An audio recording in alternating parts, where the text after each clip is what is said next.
Bonjour, c'est Christophe. Comme vous le savez, notre credo est de rendre moins incertain le management dans un monde incertain. Et ce podcast est là pour vous donner les clés pour manager efficacement dans un environnement contraint. Bonjour Christine, aujourd'hui tu vas nous parler de quelque chose qui te tient à cœur, redonner du sens même quand tout semble flou. C'est bien ça ? Bonjour Christophe, bonjour à nos auditeurs.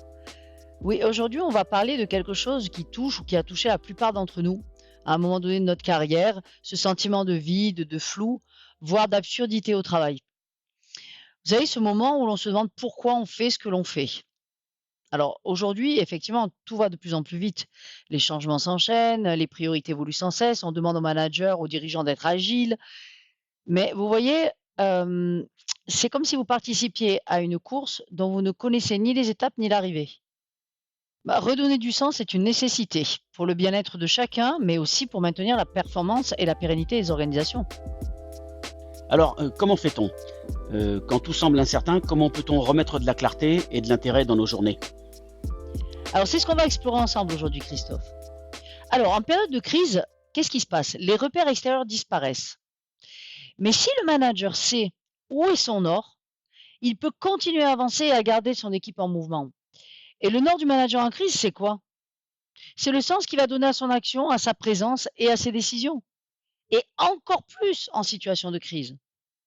Donc, pas besoin d'avoir la carte complète. Il suffit de savoir pourquoi on avance dans cette direction. Alors, quand tout vacille à l'extérieur, on peut aussi se demander, qu'est-ce qui m'anime, moi ? Quelle valeur je veux incarner ici ? Qu'est-ce que je veux laisser comme trace ? C'est un retour au cap intérieur qui est fondamental. Ces questions sont effectivement pertinentes, mais peux-tu tout d'abord nous clarifier ce que tu appelles le sentiment de flou ? Alors, pour bien comprendre, Christophe, on sait que la quête de sens est la motivation primaire de l'être humain. Alors, quand cette quête est entravée, qu'est-ce qui se passe ? On se retrouve face à un vide existentiel. Dans le contexte de l'entreprise, ce vide, quelle forme il prend ? Eh bien, plusieurs symptômes. En premier, il y a le sentiment de déconnexion. On a l'impression d'être un rouage interchangeable sans importance. Ensuite, il y a la perte de perspective. Donc, le manque de vision claire crée de la frustration ou une énorme insécurité. On parle de routine sans âme. Le travail devient une simple exécution de tâches qui vont être répétitives, sans challenge, sans créativité et sans possibilité de s'améliorer ou de grandir. Et enfin, il y a le manque de reconnaissance. Nous vous en avons beaucoup parlé tout au long des podcasts, mais la reconnaissance, elle n'est pas seulement financière, mais elle est aussi et surtout symbolique. Quand mes efforts ne sont pas vus, ni valorisés, ni célébrés, eh bien je me sens invisible et mon engagement s'effrite.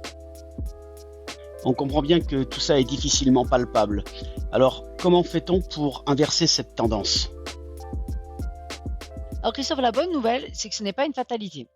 Alors, il y a des actions concrètes à la fois au niveau individuel et au niveau de l'organisation pour remettre du sens au centre du jeu. Alors, premièrement, avoir une communication transparente et clarifier la vision, les valeurs et les rôles. C'est la base de tout.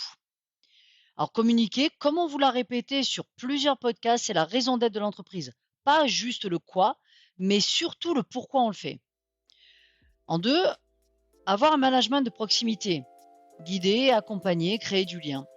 Un bon manager doit reconnaître son équipe, savoir ce qui le motive, ce qui leur donne de l'énergie et ce qui lui permet de se sentir utile. Et comme nous ne le répéterons jamais assez, encore une fois, reconnaître même les petites victoires.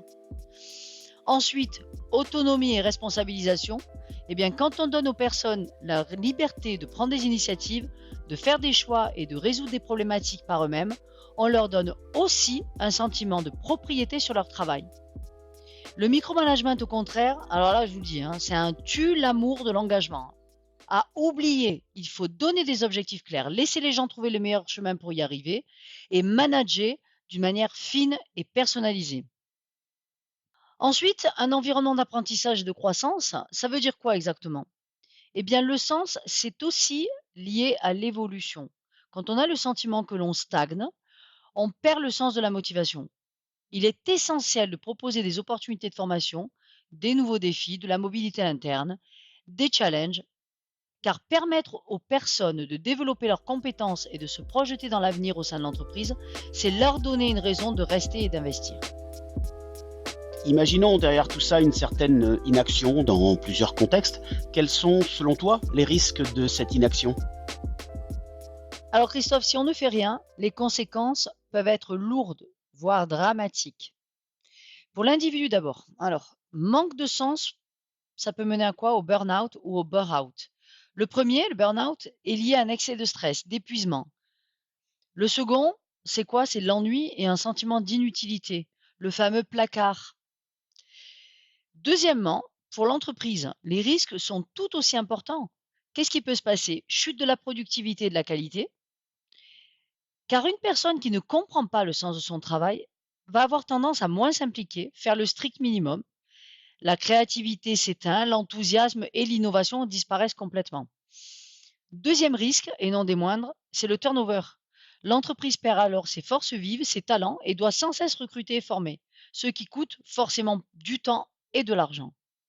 Et enfin, il y a un impact énorme sur l'image de votre entreprise, la fameuse marque employeur. Le risque, c'est quoi? C'est de nuire à la réputation de l'organisation. Et notamment, avec l'arrivée des réseaux sociaux, ça va encore plus vite. Encore une fois, Christine, peux-tu confier un de tes petits secrets à nos auditeurs? Un outil, par exemple? Alors, un petit outil à utiliser seul, ou bien vous pouvez l'utiliser en équipe, le cercle du pourquoi. En 2 mots, pour, quoi? Qu'est-ce qu'on fait? Premièrement, les actions visibles. Deuxièmement, comment on le fait? Nos façons d'agir, nos rituels, notre style. Et pour clôturer, pourquoi on le fait? L'utilité, l'impact et la valeur ajoutée. Et s'il vous manque une réponse à ces 3 questions, vous avez un sujet à traiter.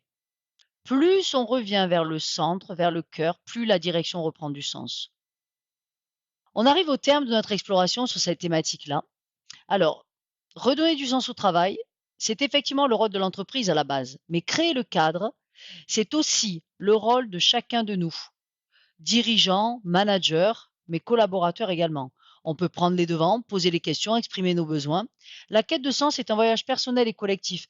Et c'est aussi à vous, par votre management, d'inciter vos collaborateurs à avoir cette liberté de parole et d'expression sur leurs besoins. Alors, pour ancrer cette idée, souvenez-vous que le sens se construit. Il va se nourrir, il s'entretient au quotidien. C'est un dialogue permanent entre le dirigeant ou manager et ses collaborateurs, entre nous-mêmes et nos aspirations profondes.